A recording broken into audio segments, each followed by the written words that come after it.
Welcome back, gang. It's Deltia from DeltiasGaming.com, and in this episode of Battleground Bully, we will cover all the basics of BGs, how to get started, maps, modes, leaderboards, medals, and rewards for playing Battlegrounds.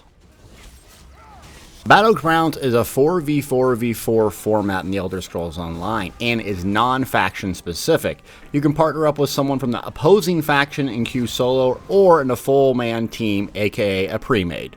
In order to start a Battleground queue, you'll need to be at least level 10. There are two brackets you'll be placed in, one levels 10 to 49 and another one for endgame players or max level 50. To start, simply click your group menu, go to Battlegrounds, and then you have the option to randomly queue for a large experience bonus or select a specific mode. Once queued, you'll be placed in a matchmaking rating, which is complex to explain, but basically the higher you are in the leaderboard, the more likely you'll face players with higher ratings. Another thing to know is once you've joined a match, quitting at any point will result in a debuff, not allowing you to queue again for 20 minutes. So don't rage quit, no one likes that guy. Champion points are also currently disabled, so don't worry about what the best champion point setup is for Battlegrounds. Battlegrounds matches have a maximum score of 500 or it lasts 15 minutes in length, whatever comes first. Most matches typically run around 10 to 12 minutes, so it's really fast paced. The game currently has 5 different game types divided into 3 different categories, used specifically for leaderboard ranking. We will cover in-depth strategies on each mode later, but this is just a general preview. Deathmatch, everyone's favorite. Kill stuff, get points, rinse, and repeat. Very simple but very fun, though dominated by a certain class. Magic Sorcerer, I'm talking about you. Keep in mind, sigils that give a massive damage boost may be removed in future updates. Flag games are broken down into 2 modes, Capture the Relic and Chaos Ball. Think of Capture the Relic as a 3-way capture the flag. You get points for capturing another team's flag, but only if you're holding your own. In order to pick up a relic, you must be stationary, not stunned, taking damage, etc. Each score is 100 points, and I love this mode because of the complex strategies that unfold with 3 teams instead of 2.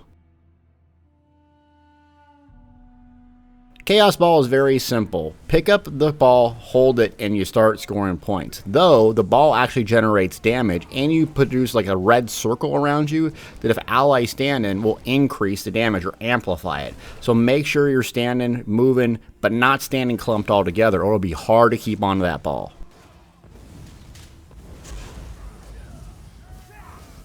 Land grabs are my least favorite and are broken down into 2 categories, Crazy King and Domination. Crazy King is like King of the Hill with a maximum of 4 points.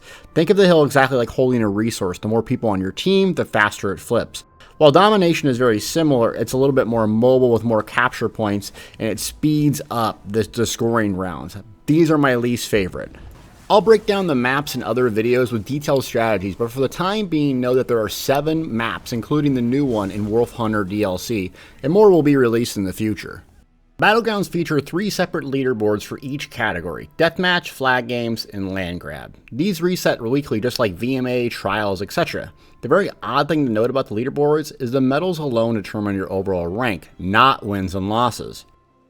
So you could be on the losing team with a score of 2,500 in your match, and the person from the winning team could get 1,000, and you essentially would have more points on the leaderboards. So there's very little incentive to win versus playing for leaderboards if that's your goal. I'm not a fan of the medals personally in determining leaderboard status, as I like the ELO system, and everyone on the team I think should get a certain amount of points for winning or losing. But ultimately, it's what Elder Scrolls Online decided to go with, so I'm not going to go on a 5-minute rant bashing them about it. The medals are in the help menu, can be accessed at any time, and basically they reward you for certain aspects of the game, like damage, healing, scoring, etc. I have a written guide on this topic and have them all laid out there for you if you want to look at it, link in the description. But essentially this affects how you play Battlegrounds. So for instance, if you're going to do Deathmatch, you're going to want a superstar execute killing blow machine like a Magic Sorcerer. Playing Flag Games, maybe a tank that can off-heal. I'll give some suggestions when we look at making builds later in this video, but if leaderboards and loot are your goal for Battlegrounds, you'll need to play for big medals. There are some decent rewards for Battlegrounds, and especially if you're on the leaderboards. First off, massive experience boost for doing a daily random queue. So if you do this and you're leveling, it's super useful to do this right away. Also, there are quests that you can find in Morrowind that give gold, loot, and a really good experience as well for folks that are leveling. You're also going to get gold, alliance points, and some gear that can be very valuable in the future. Medals in your team's place will determine the quality of gear, and if you're on the leaderboards weekly, you'll have a chance of getting gold items as well, like gold jewelry, some of which you can sell and make a lot of gold. A couple pieces of advice for folks looking to start Battlegrounds. Expect to play a learning tax early on, meaning you might encounter some super pre-made team, you might get nuked a lot, maybe less than optimal build in PvP, etc. But stick with it. Anytime you try something new, it may suck for a bit until you get used to it.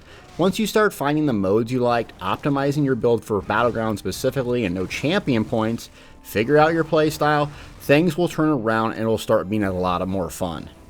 Another thing you'll want to do later on if you commit to Battlegrounds is change your build for a specific mode. So for instance, if you like playing Deathmatch and only Deathmatch, pick something that has an execute and optimized for heavy damage. Even change your jewelry traits for more execute damage.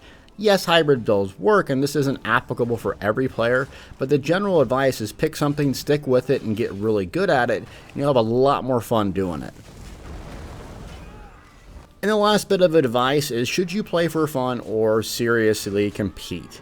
So are you determined to hit the #1 leaderboard? Well, if you are, it's going to take a higher level of commitment, more time, optimized build, maybe even pre-made, and then just picking it up ESO on a Saturday and having fun.